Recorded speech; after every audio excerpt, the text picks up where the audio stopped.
नमस्कार बंधुरा welcome back to मुडी फुडी।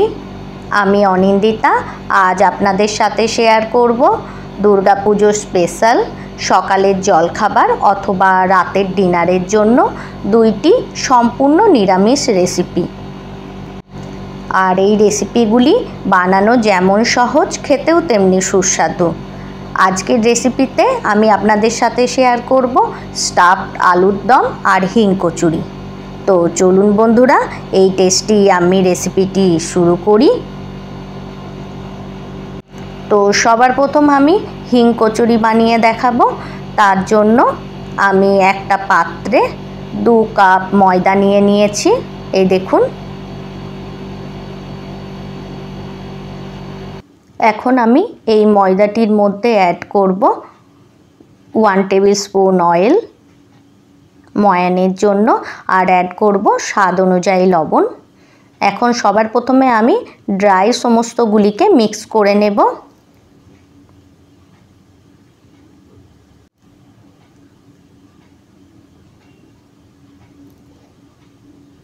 ময়ানটিকে খুব ভালোভাবে মিক্স করে নেব। তারপর একটু একটু করে জল দিয়ে আমি আটাটিকে মেখে নেব।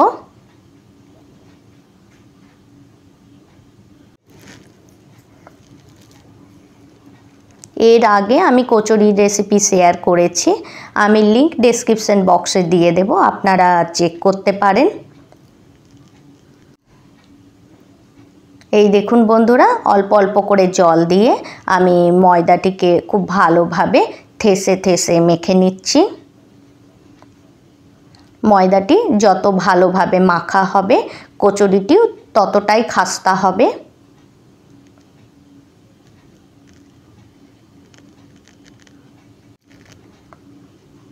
দুর্গা পুজো স্পেশাল আরও অনেক রেসিপি আছে আমার চ্যানেলে, আমি লিংক ডেসক্রিপশন বক্সে দিয়ে দেব, আপনারা চেক করতে পারেন।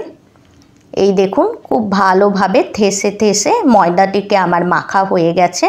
এখন ওপর থেকে আমি হাফ টিস্পুন অয়েল দিয়ে দেব, তারপর এটিকে আবারও মেখে নেব। এই দেখুন অয়েলটি দেওয়ার পর এটিকে মিক্স করে আবারও মাখার পর এটিকে ঢাকা দিয়ে আমি আধা ঘন্টা রেস্ট করার জন্য রেখে দেব।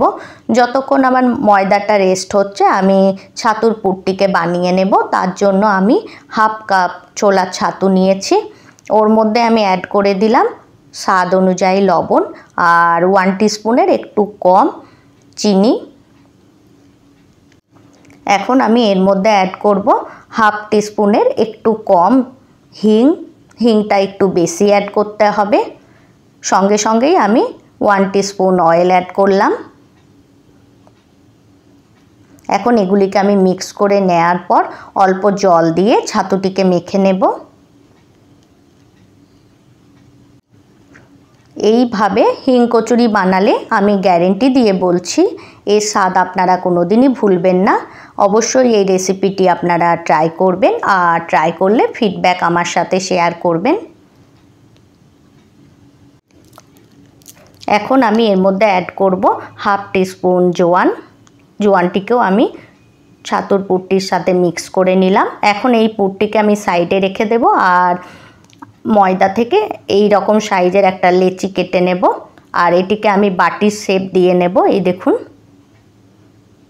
হাতের সাহায্যে বাটির শেপ দেওয়ার পর এর ভেতরে আমি ছাতুর পুরটিকে ভরে দেব। এইভাবেই আমি সমস্তগুলির মধ্যে ছাতুর পুরটিকে ভরে নেব।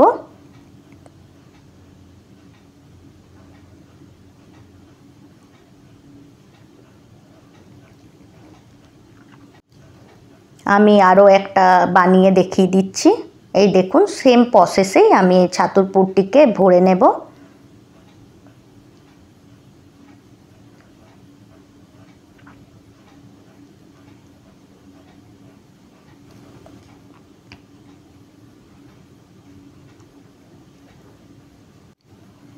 এখন আমি কচুরিটি বেলবো, তার জন্য আমি এর উপর একটু অয়েল দিয়ে দিলাম, তারপর এটিকে হালকা হাতে বেলে নেব।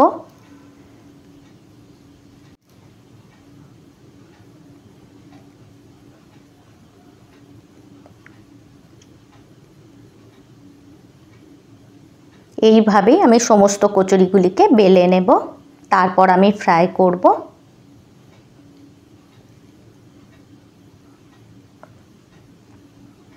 এই দেখুন বন্ধুরা, এর থিকনেসটা এতটাই হবে।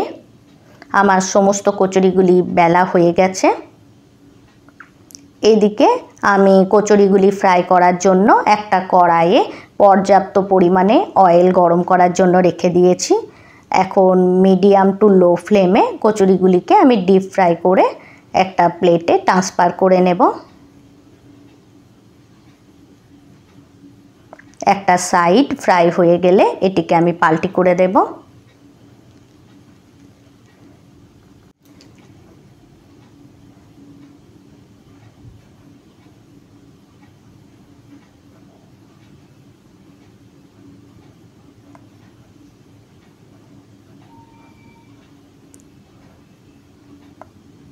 এই দেখুন বন্ধুরা, আমার কচুরিটি ফ্রাই হয়ে গেছে। এটিকে আমি একটা প্লেটে ট্রান্সফার করে নিলাম। এইভাবেই আমি সমস্ত কচুরিগুলিকে ফ্রাই করে একটা প্লেটে ট্রান্সফার করে নেব।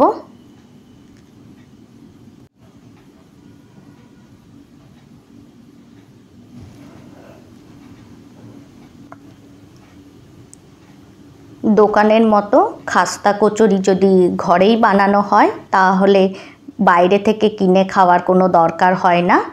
অবশ্যই আপনারা এই রেসিপিটি ট্রাই করবেন, আর ট্রাই করলে ফিডব্যাক আমার সাথে শেয়ার করবেন। এই দেখুন আমার হিং কচুরিগুলি ফ্রাই হয়ে গেছে। এবার আমি স্টাফড আলুর দম বানাবো। তার জন্য আমি 4টে আলুকে ভালো করে ওয়াশ করে এর খোসাটা ছাড়িয়ে নিয়েছি। এখন এর সামনের অংশটা আমি চাকুর সাহায্যে কাট করে নিলাম। এখন একটা পিলারের সাহায্যে এইভাবে ঘুরিয়ে ঘুরিয়ে আমি আলুর মিডিলে হোল করব।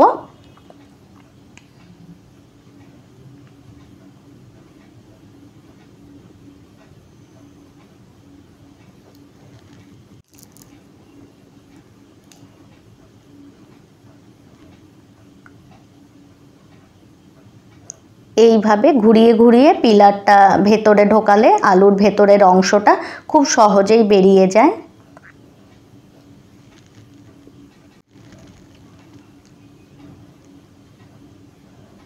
এই দেখুন আলুর ভেতরের অংশটিকে আমি বের করে নিয়েছি।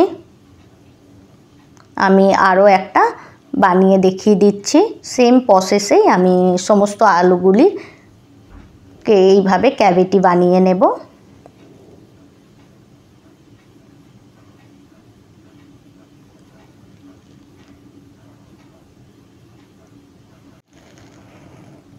এখন এর মধ্যে আমি হাফ টিস্পুনের একটু কম হলুদ গুঁড়ো দেব আর স্বাদ অনুযায়ী লবণ দিয়ে এটিকে মিক্স করে নেয়ার পর ডিপ ফ্রাই করে নেব।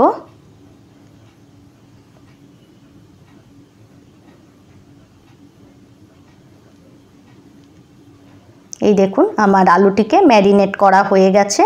এদিকে আলুগুলিকে ফ্রাই করার জন্য আমি একটা প্যানে পর্যাপ্ত পরিমাণে অয়েল গরম করার জন্য রেখে দিয়েছি। এখন মিডিয়াম টু লো ফ্লেমে আমি আলুগুলিকে ডিপ ফ্রাই করে একটা প্লেটে ট্রান্সফার করে নেব। একটু ঢাকা দিয়ে দেব, তাহলে আলুটি 80% কুক হয়ে যাবে।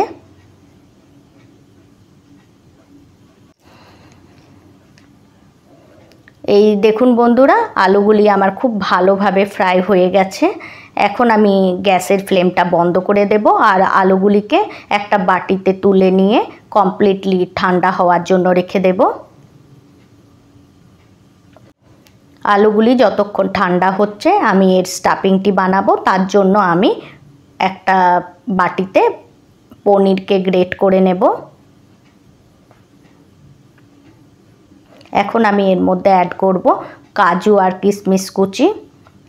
10টা কাজু আর 10টা কিশমিশকে এইভাবে আমি ছোট ছোট পিস করে কাট করে নিয়েছি। এটা আমি এর মধ্যে অ্যাড করে দিলাম। সঙ্গে সঙ্গেই আমি এর মধ্যে অ্যাড করলাম খোয়া। এখন একটা চামচের সাহায্যে এগুলিকে আমি মিক্স করে নিলাম। এর আগে আমি স্টাফড আলুর দমের রেসিপি শেয়ার করেছি, আমি লিংক ডেসক্রিপশন বক্সে দিয়ে দেব, আপনারা চেক করতে পারেন। এখন আমি এর মধ্যে অ্যাড করলাম 1 টিস্পুন গোলমরিচ গুঁড়ো, সঙ্গে সঙ্গেই আমি এর মধ্যে অ্যাড করলাম স্বাদ অনুযায়ী লবণ, আর অ্যাড করলাম 1 টিস্পুন গরম মশলা গুঁড়ো। এখন আমি এগুলিকে মিক্স করে নিলাম। এই দেখুন বন্ধুরা, আমার স্টাফিংটি বানানো হয়ে গেছে।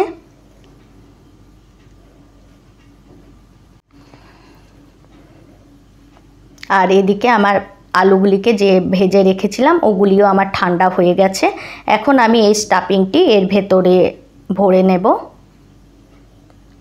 যে স্টাফিংটিকে বানিয়ে রেখেছিলাম সেটা আমি এর মধ্যে ভরে দেব। হাতের সাহায্যে দাবিয়ে দাবিয়ে ভরে নেব।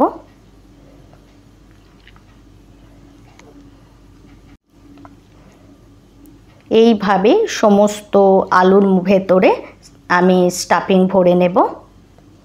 এইভাবে স্টাফড আলুর দম বানালে আমি গ্যারেন্টি দিয়ে বলছি এর স্বাদ আপনারা কোনোদিনই ভুলবেন না।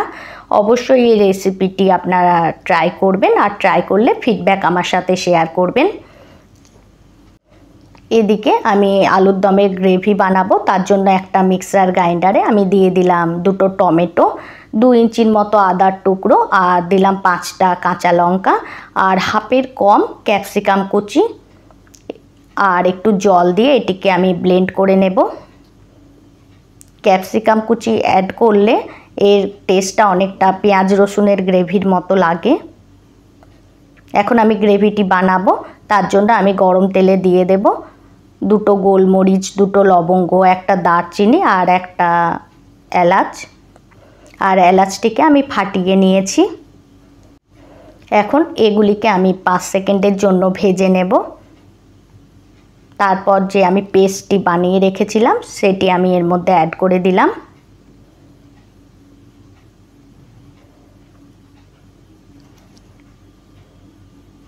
এখন আমি এর মধ্যে অ্যাড করব স্বাদ অনুযায়ী লবণ, আর অ্যাড করব 1 টিস্পুন হলুদ গুঁড়ো।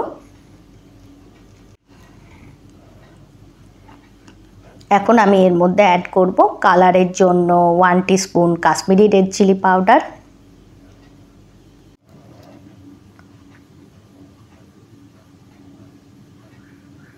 এখন আমি এর মধ্যে অ্যাড করব 1 টিস্পুন ধনে গুঁড়ো আর 1 টিস্পুন জিরে গুঁড়ো। এখন আমি এগুলিকে খুব ভালোভাবে মিক্স করে নিয়ে ফ্রাই করব।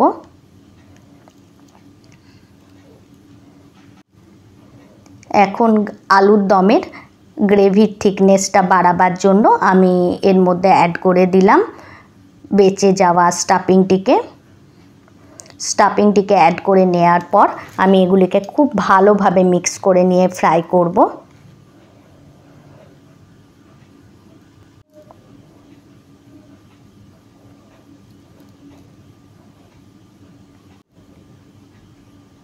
এই দেখুন বন্ধুরা, আমার মশলাটি খুব ভালোভাবে ফ্রাই হয়ে গেছে। এখন আমি এর মধ্যে অ্যাড করব হাফ কাপ গরম জল। সঙ্গে সঙ্গে যে আলুগুলির ভেতরে আমি স্টাফিং ভরে রেখেছিলাম সেগুলিকে অ্যাড করে দেওয়ার পর এটিকে ঢাকা দিয়ে লো ফ্লেমে আমি 5 মিনিট রেখে দেব। বন্ধুরা, আমার চ্যানেলের নতুন বন্ধু হয়ে থাকলে আমার রেসিপিটি লাইক করে চ্যানেলটি সাবস্ক্রাইব করার অনুরোধ রইল। আর আপনারা যদি আমার এই রেসিপিটি আমার ফেসবুক পেজ থেকে দেখে থাকেন তো আমার ফেসবুক পেজটিও ফলো করার অনুরোধ রইল। এখন সব শেষে এর মধ্যে আমি অ্যাড করে দিলাম কাসুরি মেথি। এটি দেওয়ার পর এগুলিকে আমি আবারও ভালোভাবে মিক্স করে নিলাম। এখন এটিকে আমি গ্যাসের ফ্লেমটা বন্ধ করে স্ট্যান্ডিং টাইমে রাখার পর সার্ভ করব। তো দেখুন বন্ধুরা, কত সহজেই আমার তৈরি হয়ে গেল স্টাফড আলুর দম রেসিপি। তো বন্ধুরা, আজকের জন্য এতটাই। আবার দেখা হবে অন্য কোনো রেসিপিতে। Thanks for watching.